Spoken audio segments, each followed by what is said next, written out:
excited you're back. You came, you had some food, some drinks, so let's get started. I want to introduce someone who will introduce the panel, and then the panel will introduce themselves, and they will introduce, it's like a Russian doll of introducing. So please welcome to stage Lindsay Firestone. She's from Bloomberg Philanthropies, and Anna Jane Joyner. She's the founder and CEO of Good Energy. Please put your hands together. They're coming from this side so you know where to clap. I'll see you in just a few minutes.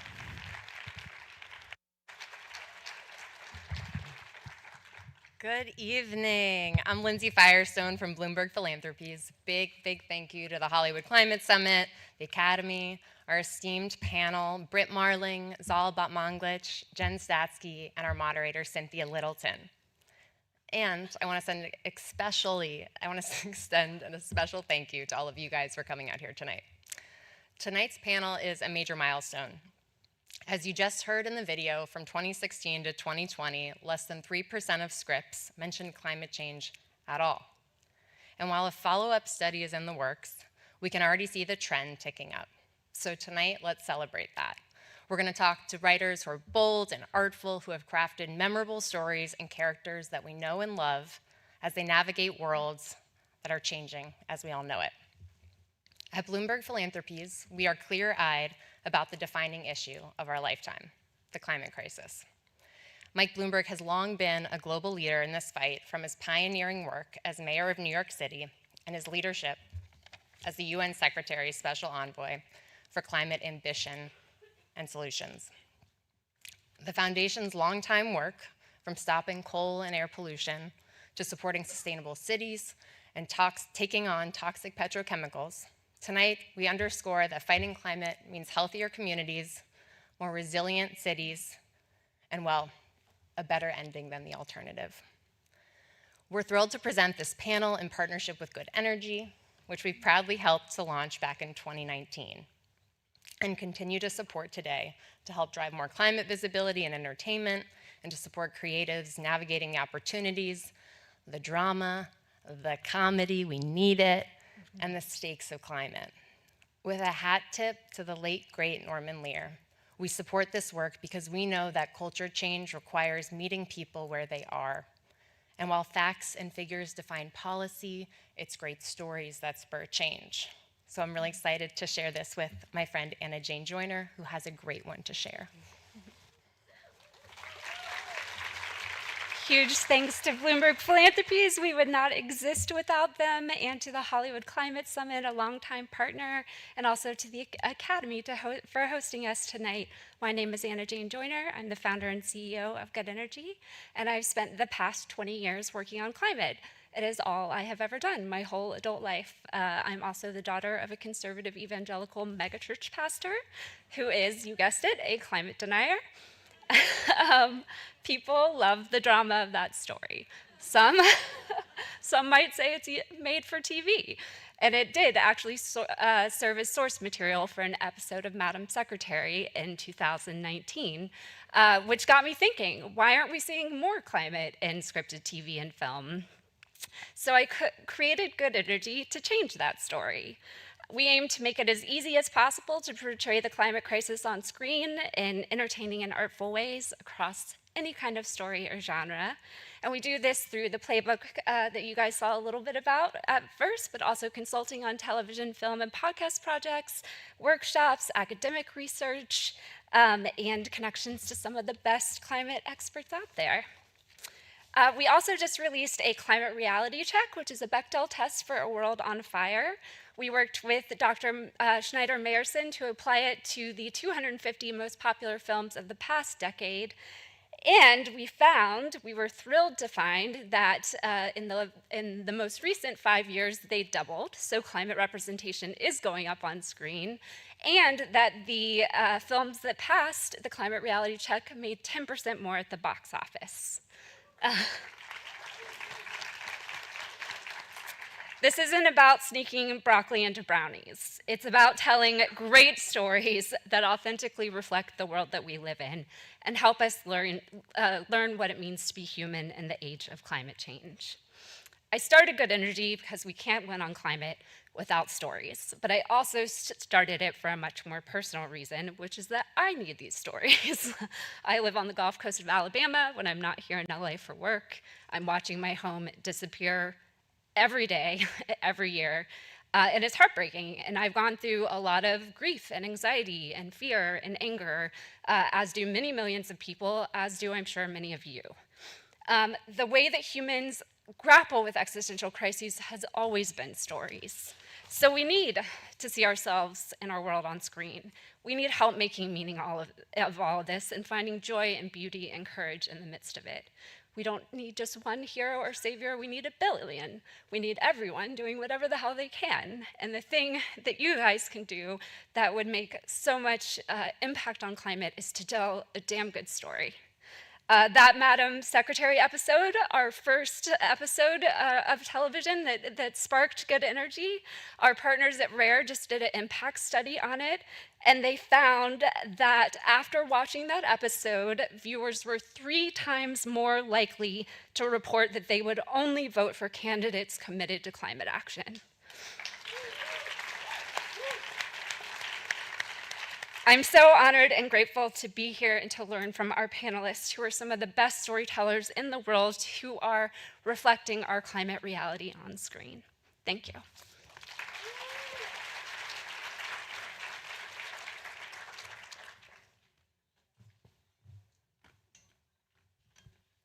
And now, welcome to the stage our panelists for Spotlight on Climate TV Stories.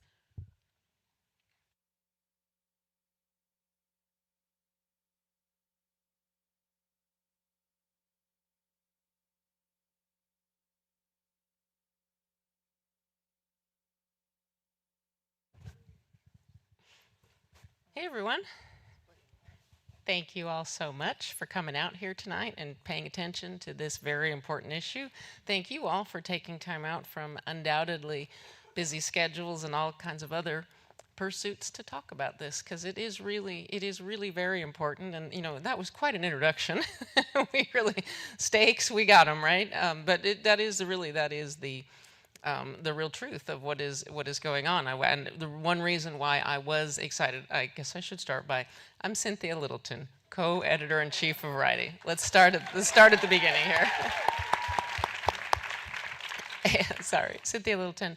My panel here, as was introduced here, we have a really great collection of very cutting-edge storytellers, people who have shows that are really prime examples of what was just discussed, the kind of power of storytelling to touch people, and to also, I think they both programs here that are represented, Murder at the End of the World and Hacks, we'll go down the row here, but I think both shows really do a great job of also having a climate message, but also weaving just into the storytelling the details of how climate change is changing our lives. And that alone is something that plants a seed. Forgive the metaphor. We'll try not to torture the agriculture and everything. But anyway, let me get on with introducing the panel properly. Here we go. Right down here is Britt Marling, star, co-creator, executive producer, and probably chief bottle washer on Murder at the End of the World, a fantastic limited series that just ran on FX. On the other side of this panel is her partner in this limited series activity. I got the pronouncer,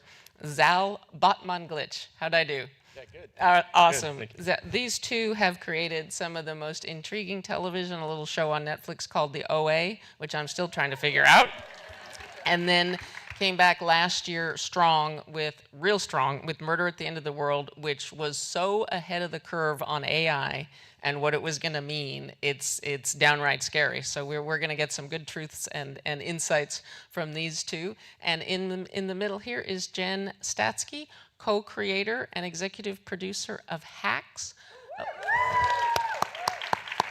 a show on Max. So much has been said about Hacks. Emmy Awards have been bestowed so justly, but I will say that one of the biggest compliments I think that Hacks can get is that a lot of the, let's call them folks that really prefer film to television are coming up to me. I watched Hacks in one sitting. I can't wait. When is season 4 coming? It is really, it is definitely a hit with that crowd and many others. Hacks is really the comedy we needed at this time. That's very nice. Thank you. Thank you. Tell Marty I say thank you. Thank you all for coming here and braving a rocky introduction here. We're gonna get off on the good. Are you like, why did Jen sit in between them? That was weird. We can switch that. What do you? I don't know. You know, I gotta commit to it now. I think I'm it's in the middle. nice. I think it's nice. because then we can lean and. But I'm not trying to get in the middle of you guys. But maybe I you just want you to should. know Maybe that. you should get in the We'll see how this panel goes. But you're missing your partners, you know. I'm missing my partners. I can't do this alone. I'm freaking out. what would Deborah Vance would pour She a wouldn't be drink at the climate panel. right? She'd be in her bus on the street with the air Yeah. conditioner running Yeah. and the exhaust. Yeah. Oh, okay. Anyway, but seriously, I will say that for me to say yes to doing this on a Tuesday night in Beverly Hills, it is one reason was this organization. I've done stuff with them before, and they're very focused on solutions, and I think that is really important. Obviously, this is about storytelling and about not expecting you to solve the rising temperature of the seas, but just even the value of awareness and making people understand that this is not going away, and in fact is increasing, probably no matter what we do, but it's time to really, really start thinking about this in a serious way. And again, with the introduction, these are really serious issues.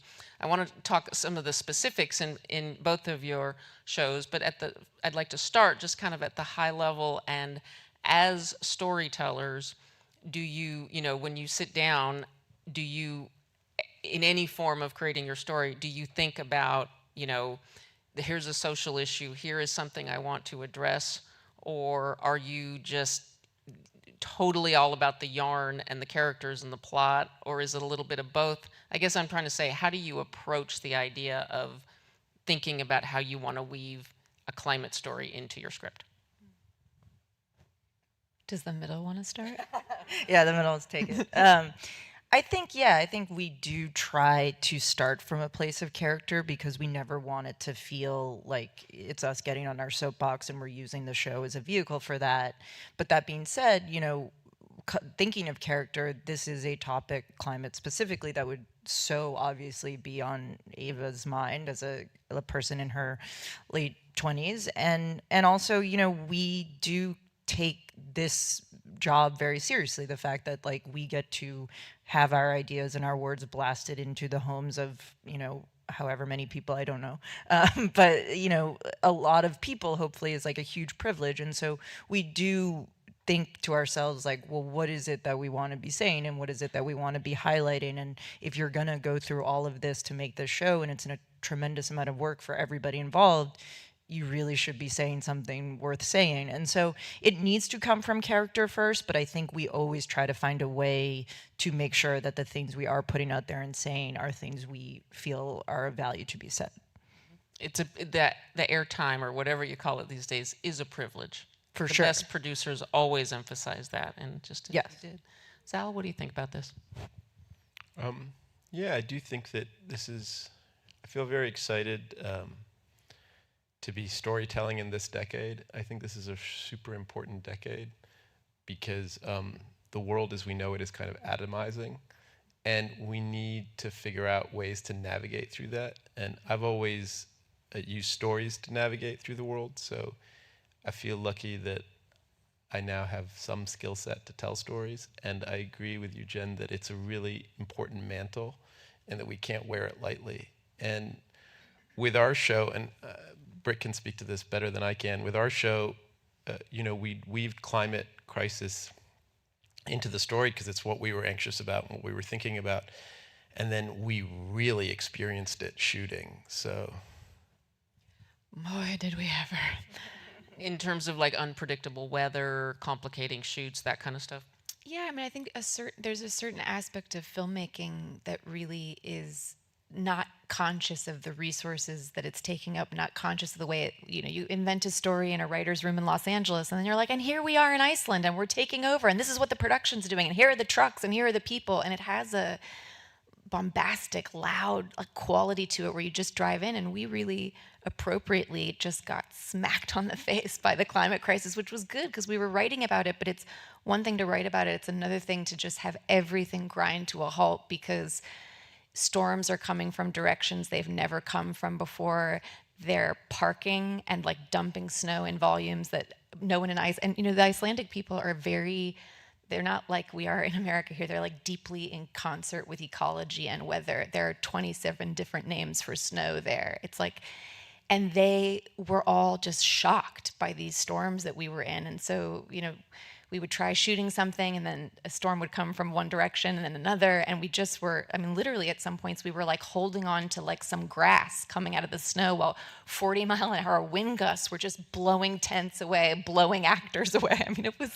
It was crazy, and it was important to experience. I think on the flip side of the shoot, we were in Utah, and there were flash floods, and there were record, heights in temperature, and the entire crew at one point was crowded under an overpass, and we had to just sit there because the sun was like so baking the ground of the desert so much that we couldn't get back to where the set was. And so I think it was really important for all of us to take that in and to realize that, like, sometimes on sets we act like we have all this energy, but humans are quite fragile, and we have not retained the proper humility that I think is required to like work ourselves back into concert, to being in concert with ecology and realizing we are a part of ecology and not, trying to dominate ecology, which is a lot of what modern film sets and shooting has sort of become, I think. It's an interdependent web.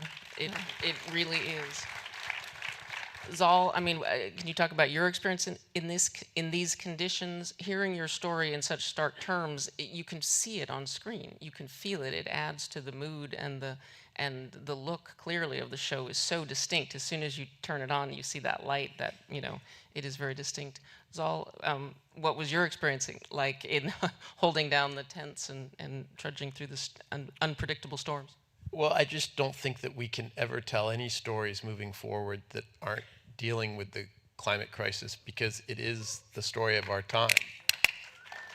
I'm not even saying, I just think that's just a reality. So what we do with it, how we weave it into the story, and, there's a lot of pushback because I think a lot of people think it's a polemic or they think we're on a soapbox. And I guess I just feel like we didn't address it enough because the experience of making it has opened my eyes a lot.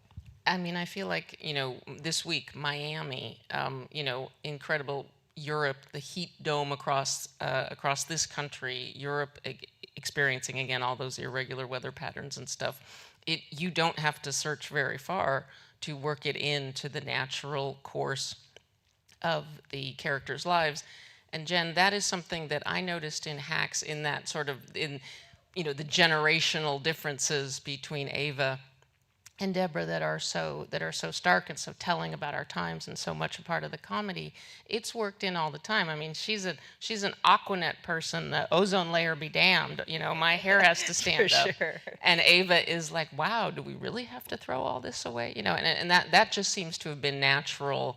And I'm guessing that even without a conscious here, we're going to write about this, that felt natural to those characters for you as you wrote them. Yeah, it felt very like their dynamic is so lived in, and what they would care about and what they would butt heads about is always very clear to us. And we try to approach it from a position of, we never want one character to be fully right or fully wrong. We always want them to each have a little something to say and a little something to learn from each other and hopefully get to a better point. Deborah's pretty wrong on climate change, but we tried, especially in the 5th episode of the 3rd season, we tried to at least, there's this I think we all feel this anytime we're talking to someone who isn't taking the issue as drastically seriously as they need to, this weird, it'll be okay, this denial, this this unwillingness to admit that it's a problem, and we wanted to depict that in Deborah and kind of try to explore why do you have those instincts. And I do think generationally there is some, you know, for better or worse, there's some older people who feel that they're being blamed, or they're being told you didn't do enough, and perhaps they are, but it's also like that's sort of neither here nor there. This is a massive problem that we're all encountering in this moment. We need to tackle it. And so we wanted to, you know, it's very natural to these characters that these are the things they would butt heads about, but also try to always give them each a little something to learn. This issue in particular, I think there's maybe like one person is a little more correct, but yeah. Can you talk about sort of the development of that storyline and how they found themselves in that place? Forgive me, was it so they were sort of out in the desert and they were, well, they've been stranded. They've been a lot of places, a lot of extreme environmental situations. But you know, in 102, in the second episode of the series, they are stranded out in the desert. In episode 5 of this season, they're stranded out in the woods in Pennsylvania. Oh, right. And we wanted, you know, we very specifically, that episode was designed to talk about climate and to talk about, as Deborah was grappling with her own mortality and thinking about how she would leave the world and what she would do before she leaves the world. We wanted to, on the flip side of that, say, but it's also not just about what you do before you leave the world, it's how you leave the world behind you. And we wanted Ava to bring that up, and we felt them being lost in the woods was a perfect, you know, setting for that. They are, you know, lost only with nature. And so that was very specifically, we came into it wanting to do an episode about that, wanting, you know, sometimes we never again like go issue first, but there are certain issues that we care greatly about that we're like, yes, of course they would have differing perspectives on that. Let's dive into it and tackle it. And that episode was one of them. And I mean, I do know, you know, anecdotally from talking to showrunners, whether it's, you know, people in news or people in scripted, that it has, like somebody in news told me once that it was viewer repellent. Anything about climate. Now, this was some years ago. Once again, the stakes have been inexorably just marching higher. But what is there any, I mean, I can tell that you are very, you know, considered people and really thinking about that. Was there any pressure at all from folks? Oh, nobody wants to hear about that. It does feel like a polemic. We didn't experience that. I mean, I think a big part of it, as Jen is saying, is how you weave it in. I mean, what's so brilliant about what you're describing is that it feels natural for the characters to be these two different generational voices, and so it all plays out, and it's not, you know, preachy. I think we tried we were doing a sort of revision of the whodunit, and I think we were trying to figure out, well, how is climate essential to this story? And it felt like, well, it's essential because one of the myths that I think the founding myth of how we're in this crisis is this idea that technology is progress, and progress with technology is always good. And so the tech billionaire is going to like swoop in and save us all from this big mess that we've all made together. And so it felt baked into the story to be like, well, actually, here's this tech billionaire with this big fancy retreat, and he's built this, you know, hotel on top of a geothermal bath, and he's got it all figured out for when the climate apocalypse comes. And then we see very clearly that he does not have it all figured out, and that in fact, it's really about the characters banding together on their own to figure something out. And so it felt like there was a way to talk about these things by baking it into character and plot, rather than it kind of sitting on top of the story as like a character just getting up and giving a speech, you know, at the dinner table. So I think that was the approach. And as a result, when, you know, everybody at FX was very supportive. And if anything, I just think on the flip side of this, I wish we had found a way to get to the place in the story where we could have talked more about solutions, you know, not just, I think we tried to demonstrate collectivism as like a powerful force, and that we, the people, have to do something, because no corporate entity or government is coming with the speed or urgency or what we need, you know, so it's really incumbent on us. I think we were able to bake that into the story, but I wish we'd been able to exist more in demonstrating what it could look like. I think that's the next real step for storytelling, is to leave the dystopian science fiction space a little bit behind, to try to put on screen in ways that are entertaining and dramatic and all the things, but what a future could look like that we could step into that's not the zombie apocalypse, basically. You anticipated in a very human AI type like sense. You just anticipated my question, which was your appetite for taking a step further into suggesting either a scientific solution or a policy solution, or again, I know you're very focused on story and not looking to advocate, but do you think are there organic ways to do that if you are so inclined, which Britt, you say you are? Well, I think maybe for me, I think part of it is about a shift in values. And it's trying to figure out how to put those values on screen and make those values compelling and make it less about single protagonists winning goals, which is how we are in this consumerist mess that we're in, and instead about how do you make it appealing to tell stories from the space of collective protagonists who value and want something beyond winning. Like, how do the values of the characters become about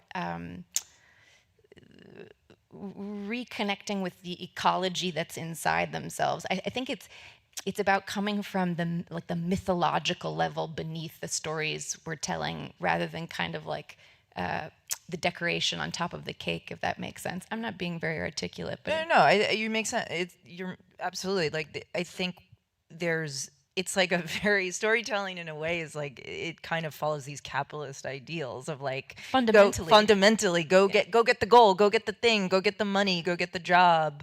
It's very rarely go make the or go make your world a better place. Go make for your world a better community. place. Yeah, truly. And so I think what you're saying is like, are there creative ways for us as storytellers to take that on, to like find traditional storytelling and still have a protagonist with a goal and an antagonist or whatever it may be, but it is more solution based, that are things applicable to the real world now versus just showing like what the apocalypse will be if no one takes a solution. Yeah. One thing I didn't appreciate until after seeing your show and learning much more about AI, about that so much of the tech future relies on just an insane amount of energy, just grinding away. And every time we hear about the cryptocurrency market going, that those machines are going just a little bit faster in an energy sucking way, that I think was suggested in the character that Clive Owen played, more so than sort of beaten over the head. But it's the kind of thing that stayed with me, and it became clear. Just like Jen, I wanted to mention too that one of the things, especially in season 1, you had those long shots of Deborah's front yard with the sprinklers going, and you think this is Las Vegas where it's 102, what it must take. So even just in the depiction of the characters, you can really show, and I think folks that are aware will absolutely see that.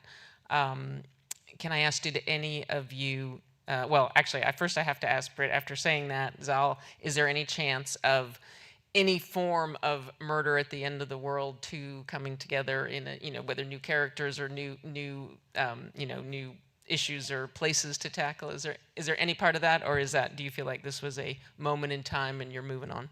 No, I mean, I think that a character of an amateur detective, a detective who doesn't have a gun or a badge, I think, and does collective action like Darby did when she was younger, I think there's always room for her, and you can pick her up at any age. So if Emma and FX wanted to do it in 5 years, we could do it then, or 10 years, or next year. So Emma Corrin in the lead, in, as you say, a very, very distinctive TV detective. Just when we thought that all the TV detective types were, they did a fantastic job in the role. May I ask, did any of you in any of the discussions in your shows, did you consult any experts or talk to any of the many groups, whether, these groups, there's the environmental media, so, Hollywood has a number of groups. Did you reach out, or is it, at this point, is it the kind of thing that is so prevalent in our daily lives that it felt just very organic to work in? We reached out, like specifically for episode 5. Yeah, we consulted with a more lengthy discussion of what's going on and her not accepting. And they were, and I'm so sorry, I'm forgetting the exact name in this moment, but we basically showed them the script, and they were super helpful with like in terms of facts and this is a better way to phrase this because this is like a common misconception, like just wanting to make sure we got the language super correct to be the most effective. Yeah. And you two did, peer a bit into the future and, sort of take a fictional look that also, of course, dealt with the really serious issue of class and climate change and how it has been so much for so many decades. It's been the brunt of it has been borne in areas outside of the U.S. and Europe, and that is changing. And that obviously, even in that there's a discussion about why the stakes are now that we're the ones getting sunburn and having trouble with wildfires. It's really, as you think about it, it is so literally interconnected in every aspect of our lives. But did you talk to any experts or any folks like that? We probably should have, but we. Well, it seems like you were having your own experience from what you described we were in having Iceland. our own experience, but also we had read Naomi Klein's brilliant book, This Changes Everything, a couple years prior. And then when we were in the writer's room, we were reading The Uninhabitable Earth. And between those two texts, there's a lot to say in both of those. So we were just trying to take what we felt would land the most with the audience in terms of trying to communicate the stakes and the urgency, and also, potentially what we thought was the values that might lead to solutions more than others. Yeah, and you talked about the class thing. I think the class thing is a big deal. I remember we were driving around Iceland looking for places to shoot, and there was this guy driving us around, a really nice guy, Icelandic guy, and he kept telling me about these stories of like when he wasn't driving around film people, he would do private tours, and basically there are these lone runways in Iceland, and these billionaires would land their planes, and this guy would take them and their families around and show them Iceland. And by the third story he told me, I realized like, oh, they're scouting you. They're scouting Iceland for places with clean water and clean air. Like you think you're taking a family around on a vacation, but they're really looking for where they want to. Geothermal energy, untapped, like right beneath you. So, the storyline is not, you're not taking too many fictional liberties with the idea of the character of Andy. We had so many uncanny things happen. Like the only hotel we found that could be a model was built by an American billionaire and his wife in Iceland. So. And then we were sitting with the husband and wife who run the hotel for the husband and wife that own it.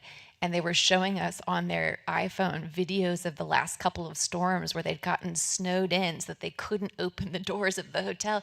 And they said the guests were running around being like, bring in my chopper. I need to get out of here. And they were like, bring in your chopper.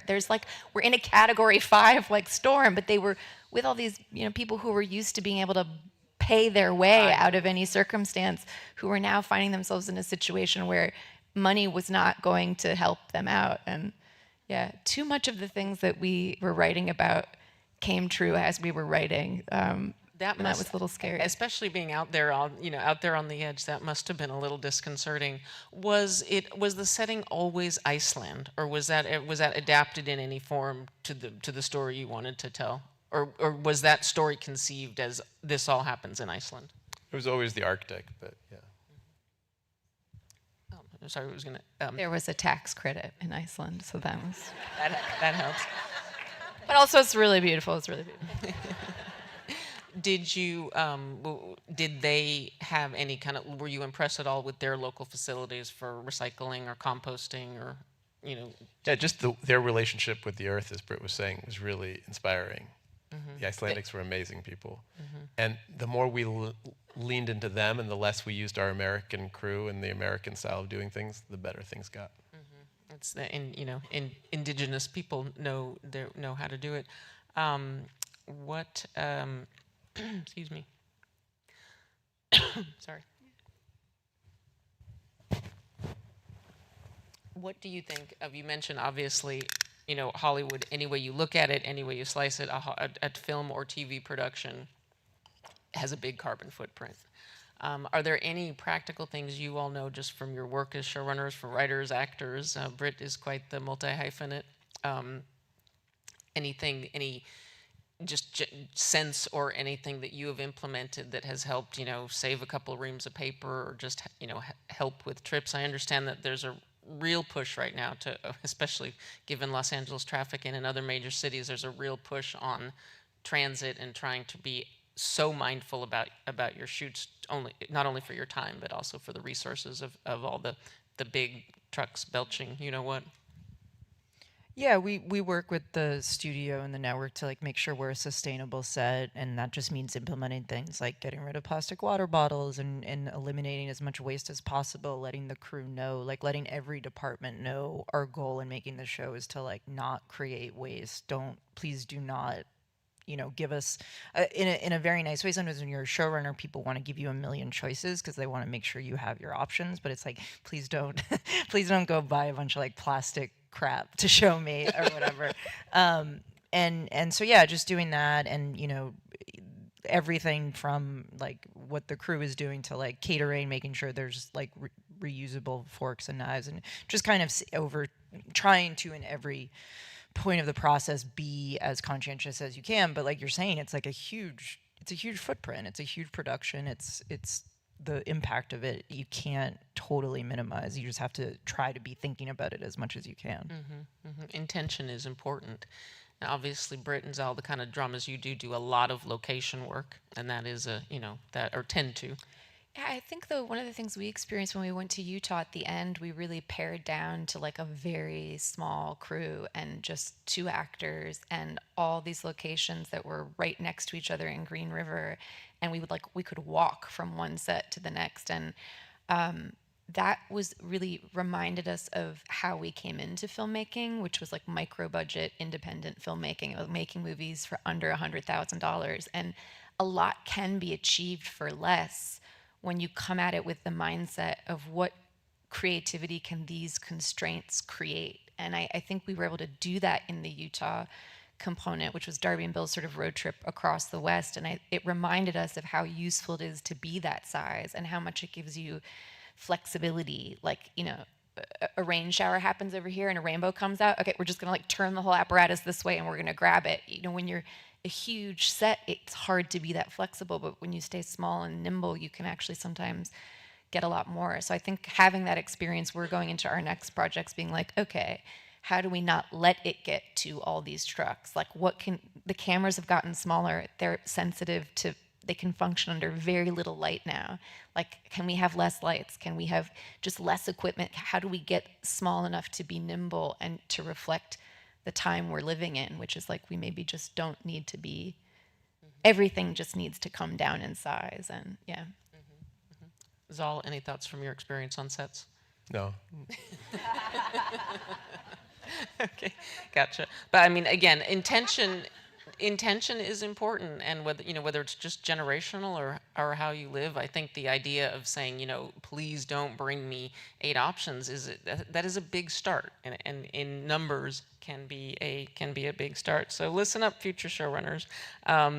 Let's shift. I mean, once again, I think with Murder, you were so far ahead of the curve on AI, and pushing the story to look at AI and its use and whether it will be used for anything like tackling some of the urgent issues of our time, or is it that sweepstakes, that jackpot mentality where a few people with zip codes up in Silicon Valley are gonna really get rich and call it green tech. That would seem seemingly, and we've seen that version. We've seen that very cynical version of the future. But as you were talking about hope, there is definitely a movement. I'm thinking of the recent PBS series, The Brief History of Time, which really was a collection of very hopeful efforts in Amsterdam, places all around the world, across the continents, just a true look at hopefulness. And the producer said straight up that the last truly hopeful futuristic franchise that gave a truly hopeful vision of the future was, in fact, Star Trek, which is going on 60 years old. The rest of it, doomsday sells. It's just like, sadly, it's our doomsday scroll. And unfortunately, the footage, nowadays I think everything is a deep fake. But, the footage out of Miami, the footage out of, my own a place I spent a lot of time growing up as a kid, Crestline, California, got something like, don't quote me, but it's like 12, 14 feet. People were literally snowed into their cabins. That is like the stuff of Jules Verne or, science fiction novels. And as you say, to reflect it, What was it? Was it your own reading, your own understanding? What was it that allowed you? You had AI baked into this story that you were working on for a long time. What were you both? Are you both sort of up on the technology? What allowed you to work with this subject with such authority 2 years before everybody was talking about open AI? Well, it was 2019 actually when we were starting to come up with this story, and we called our friend who's in tech, and we said, well, you know, we want to do a tech billionaire, but we don't want to give him kind of a standard job. We were leaning towards like AI. Isn't the next big tech billionaire going to be an AI guy? And he goes, no, AI is so Hollywood. Like, stop bringing that Hollywood stuff. That's so cheesy. We're so far away from that. And so Britt and I thought about it because this guy's really smart. So we thought about it for a long time. And then we were like, no, AI is cool, interesting. And then we started doing this deep dive. And it just got so scary.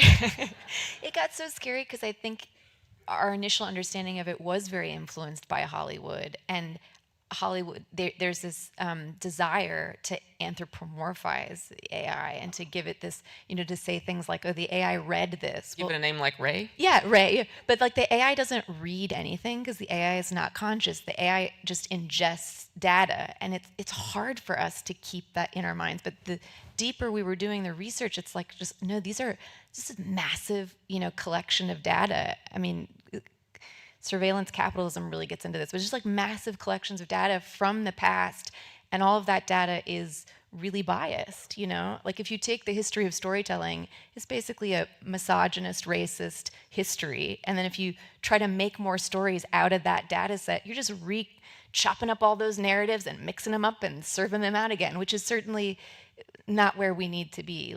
And so that gets scary when, you know. I mean, just quickly, spoiler alert. So cover your ears. 1, 2, 3, 4, 5. Cover your ears. You know, that is the conceit of the whole thing. Is that the, you know, sociopath in, sociopath out in terms of Ray and the, you know, the fulcrum of the story. I'm really trying not to spoil it. That doesn't fully spoil it, by the way. It doesn't. No, it doesn't. But that is interesting that you were playing with those themes. I really, you know, you should take a victory lap. That's very interesting. And did the tech and the kind of storyline evolve during the course, since you did have some, you know, some hiccups along the way and the pandemic and everything? Did the AI itself evolve during the time between the time you wrote it and the time you shot it? Yeah, our friend who was in tech gave us early access to ChatGPT-3 when we were about to shoot. And just for like shits and giggles, we put a scene into it. We were like, okay, so an amateur sleuth comes to retreat, and then, you know, like who else is on the retreat, and can this AI character invite her? And we like put all the data in, and it spat back a scene that was like so bad. I mean, it was so bad. But thank goodness. But there was one thing we took from it, which was that the AI thought that Lisa Simpson was a real person that could be invited on a retreat.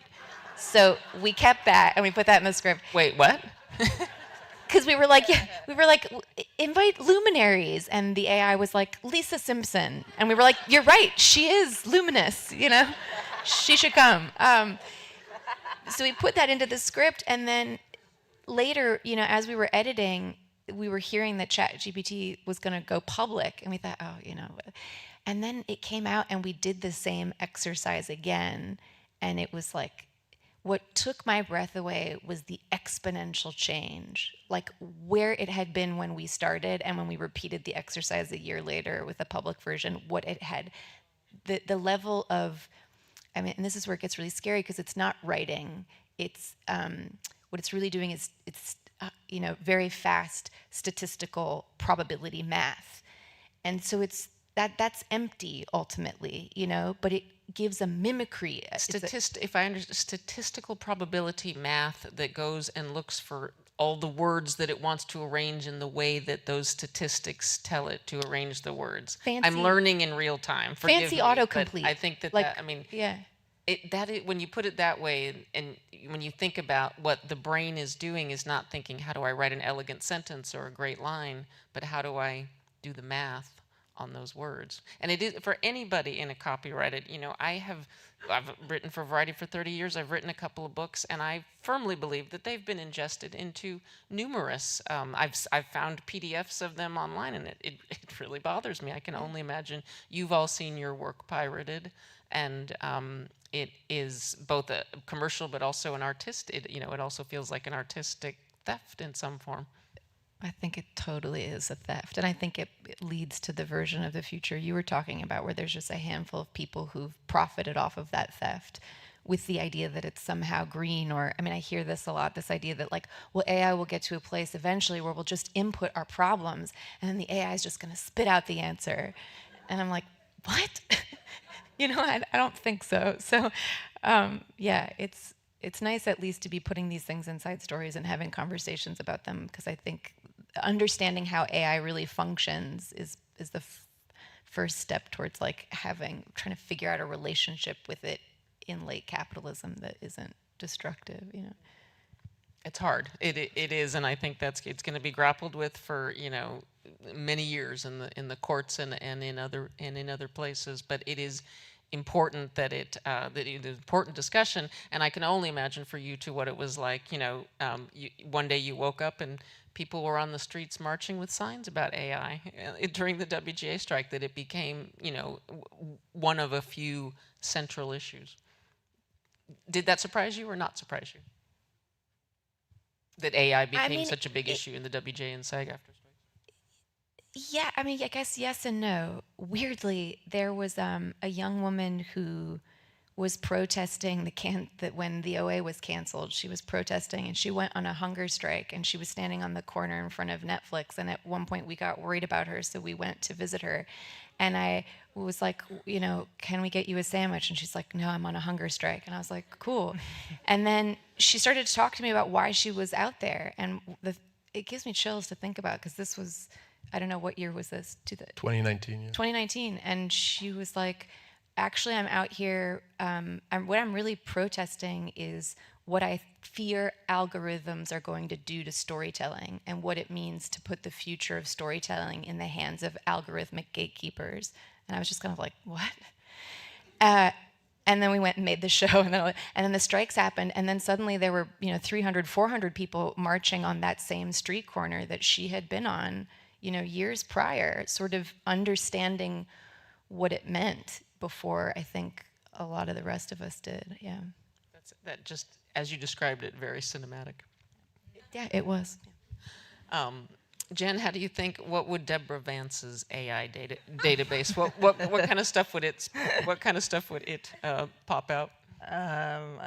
The new stuff is worth popping in there. Some of the old stuff I wouldn't. I mean, it's interesting because it's like I think I come from it when the strikes happened. Like AI to me was something that I hadn't thought a lot about, and like you guys had obviously done so much research and like learned about it, and then now coming on the other side of it, everything we're saying here and reading about it, and it's like it is tremendously scary, like you're saying. It is a theft of the data being put in there and people's work being put in there, and yeah, it's super scary. I mean, Deborah wouldn't know how to access the website, so I'm not worried about her using AI, but I could see her taking a bat to the laptop if it's yeah. She would be very. Stand-ups are so like territorial about their material and not getting stuff. So she would be really mad at the once Ava explained it to her over 2 to 3 hours. She would be really mad about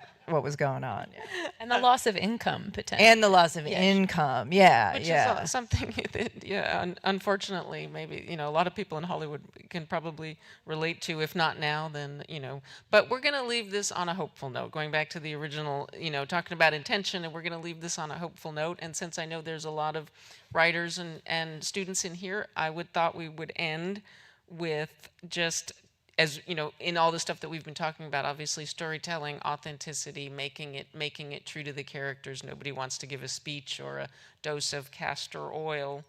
What advice would you give? We'll go down the row. What advice would you give to young writers in terms of soaking up the real world into their stories? What advice would you give to how to do it, how much to do it, how to how does it work with characters, or just in general how to storytell around this issue in a way that can really touch minds?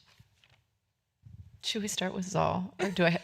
Let's do it. We'll go from the other Feeling end. good about the middle pick right now. Yeah, you start. You start.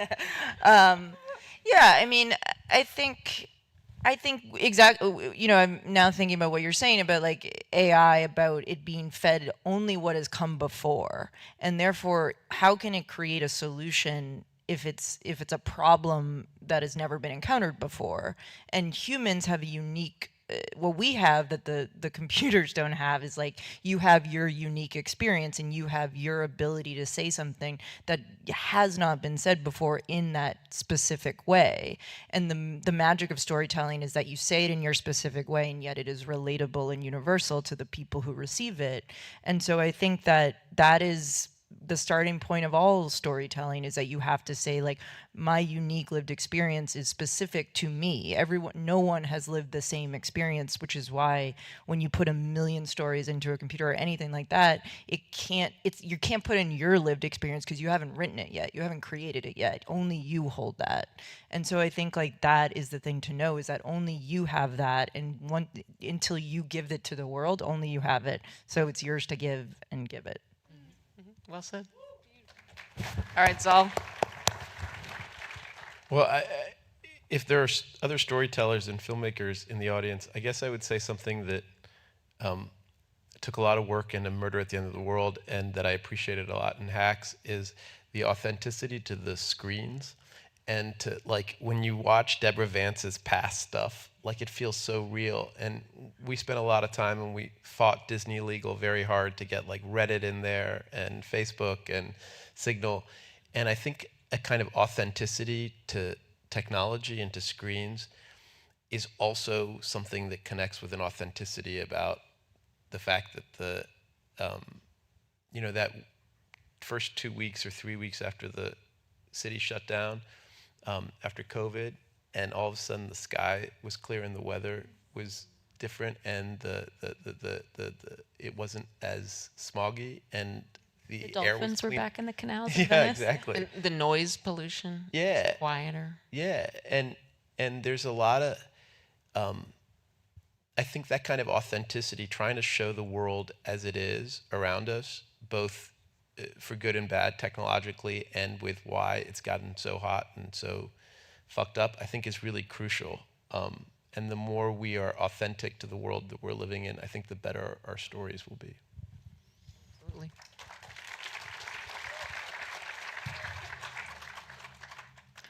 There's only 51 seconds left, so I better be fast. We can go over. It's okay. We'll trim it down. But there's this philosopher I really like, Martha Nussbaum, and she talks a lot about how she thinks Western philosophy got a little derailed in that it leans so heavily into logic and reason, and it abandons feeling because it thinks that feeling is, I don't know, feminine, weak, whatever, and so we have this sort of like a lopsided system in which everything is gone the path of logic and reason, and we're sort of bereft of feeling. And I think that that's sometimes maybe the struggle we have inside the climate crisis, is like it's a lot of data, it's a lot of information, it's a lot of policy. Sometimes this stuff is like coming at right angles, and what is absent is what to do with the feeling. And I think that that's where storytelling comes in, is like stories are these containers for emotion. And if we construct them properly, I think we can make these stories that make us and people feel things, and the feeling, it's like that capturing of emotion that then charges, I think, resistance movements and makes resistance movements joyful. There's another really amazing activist, Adrienne Marie Brown, who wrote a book called Pleasure Activism. And I think such an incredible text, and one of the things that they say in that book is like, the resistance movement has to be sexy and it has to be pleasurable, or like, we have to figure out ways to find joy inside of struggle. And I think if we as storytellers can find ways to dramatize that and put that on screen, then it becomes compelling, and suddenly then resistance and imagining a future and then stepping into that future, one that's very different from anything we've seen on screen before, becomes possible and then becomes real, and then seems like an exciting thing to do. I think we're there. Like, I think we're in that moment, and you all are the storytellers that are going to help figure it out. So. I mean, you know, just look at the headlines. It's really important, and there's nothing is more powerful than television. It has been proven over and over. Nothing is more powerful than a good story, especially one that comes right into the home, especially at this moment. So thank you all for being so serious and intentional about this important work. Thank you all. Thank you. Thank you. Thank you. Thank you, guys. Thank you so much. Spotlight on Climate TV Stories. This is amazing. All right, here's what's gonna happen. Do you wanna do an activity for 90 seconds? You'll meet people. People are actively leaving. They're like, meet people. I'll talk to them online. Okay, here's what's gonna happen if you want. Okay, 90 seconds. Here we go. Find a partner or a group of 3. Find a partner or a group of 3. They're taking a photo. It's okay. Find a partner or a group of 3. Here's what's gonna happen. You and your partner are gonna share your favorite movie or TV show. Your partner's going to share their favorite movie and TV show, and you're going to combine those and create a new movie or TV show. Does that make sense? You have 15 seconds, 30 seconds. Let's go. Here we go. Also, if you're leaving, just so you know, the unscripted panel happens here in 15 minutes. The Union Guild panel happens in the lobby. Great. People are chatting. It's happening. At least these 3 are having fun. Yeah. People are apologizing as they walk away. That's good.